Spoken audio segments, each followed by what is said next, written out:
রাজধানীর আজিমপুরে একটি বাসা থেকে নগদ টাকা ও স্বর্ণালংকার লুটের পর ৮ মাসের একটি শিশুকে তুলে নিয়ে গেছে ডাকাত দলের সদস্যরা। সকাল ৯টার দিকে আজিমপুর মেডিকেল স্টাফ কোয়ার্টারের একটি বাসায় এই ঘটনা ঘটে। প্রত্যক্ষদর্শীরা জানান, ফারজানা আক্তার সন্তানসহ আজিমপুর মেডিকেল স্টাফ কোয়ার্টারের বাড়িতে থাকেন। বাজার করে বাসায় ফেরার সময় অচেনা ৩ জন ঢুকে পরে দেশীয় অস্ত্রশস্ত্র নিয়ে হামলা করে ডাকাত দলের সদস্যরা বাসা থেকে নগদ টাকা ৮ মাসের মেয়ে শিশুকে নিয়ে যায়।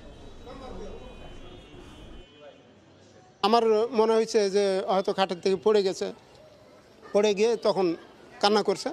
সেই সঙ্গে ওই বাচ্চার মাও কান্না করে উঠছিল। তো সেই ক্ষেত্রে মানে কিছুক্ষণ পরে আবার চুপ। ১০-১৫ মিনিট পরে খাটের উপর দিয়ে উঠে জানালা দিয়ে আমাকে বলতেছে, চাচা তাড়াতাড়ি বেরোন, আমার বাচ্চা নিয়ে গেছে। এই মুহূর্তে আজিমপুরে আছেন রিপোর্টার তানভীর হাসান মেঘ। বিস্তারিত জানতে সরাসরি যাচ্ছি তার কাছে।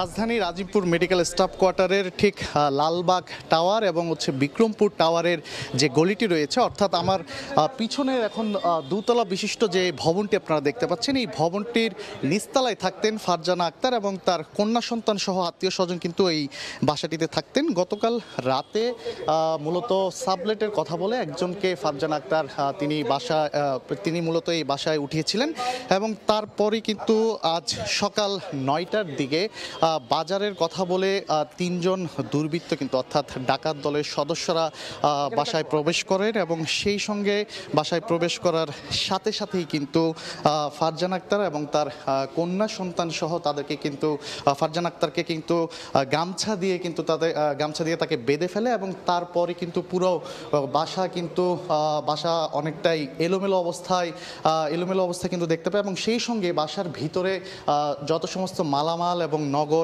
টাকা সহ স্বর্ণালংকার এবং ৮ মাসের মেয়েকে কিন্তু নিয়ে যায়। মূলত যেমনটা বলছিলাম যে গতকাল রাতেই কিন্তু একজন সাবলেটকে তিনি উঠিয়েছিলেন, একজন মহিলাকে তিনি উঠিয়েছিলেন এবং সেই সঙ্গে আজ সকাল ৯টার দিকে বাজারের কথা বলে কিন্তু তিনজন কিন্তু এখানে এই বাসাটিতে প্রবেশ করেন। আপনারা এখন যেমনটা আমাদের ক্যামেরার ফ্রেমে দেখতে পাচ্ছেন যে মূলত এই বাসার যে নিচতলার যে বাসাটি, সেই বাসা থেকেই মূলত ৩ জন ডাকাত দলের সদস্যরা কিন্তু আজ সকালবেলায় কিন্তু প্রবেশ করেন এবং সেই সঙ্গে লুটপাটের পাশাপাশি কিন্তু যে ৮ মাসের যে কন্যা সন্তান, সেই কন্যা সন্তানকেও কিন্তু সঙ্গে নিয়ে যান। এই মুহূর্তে এখানকার যে পরিবেশ, সেই পরিবেশে কিন্তু আশেপাশের যে এলাকার মানুষজন রয়েছে তারাও কিন্তু অনেকটা ভয়ভীত অবস্থায় রয়েছে, যেহেতু এই বিক্রমপুর টাওয়ার এবং লালবাগ টাওয়ারের যে গলিটি রয়েছে, সেই গলিতেই কিন্তু মূলত এই ২ তলা বিশিষ্ট যে ভবনটি, সেই ভবনের আপনারা যেমনটা দেখতে পাচ্ছেন যে এই নিচতলার যে বাসাটি রয়েছে, এই বাসায় মূলত ফারজানা আক্তার এবং তার মেয়ে সহ কিন্তু এখানে তিনি থাকতেন এবং সেই সঙ্গে তার আত্মীয় স্বজন অর্থাৎ নানি এবং শাশুড়িও কিন্তু এই বাসাটিতে থাকতেন এবং আমরা এই বাসাটিতে গতকাল রাতেই কিন্তু গতকাল রাতেই মূলত একজন সাবলেট ভাড়া দেওয়া হয় একজন নারীকে এবং সেই সঙ্গে কিন্তু রাতের পরেই কিন্তু মূলত হচ্ছে যে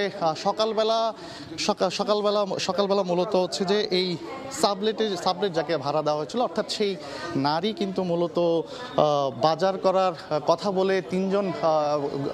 কথা বলে ডাকাত দলের সদস্যদেরকে কল করেন এবং ডাকাত দলের সদস্যরা রীতিমতো বাজার নিয়েই কিন্তু এই বাসার সামনে উপস্থিত হন এবং তারপরে কিন্তু এই বাসায় প্রবেশ করে এবং সেই সঙ্গে কিন্তু বাসায় লুটপাটের পাশাপাশি যে ৮ মাসের শিশু তাকেও কিন্তু নিয়ে যাওয়া হয়।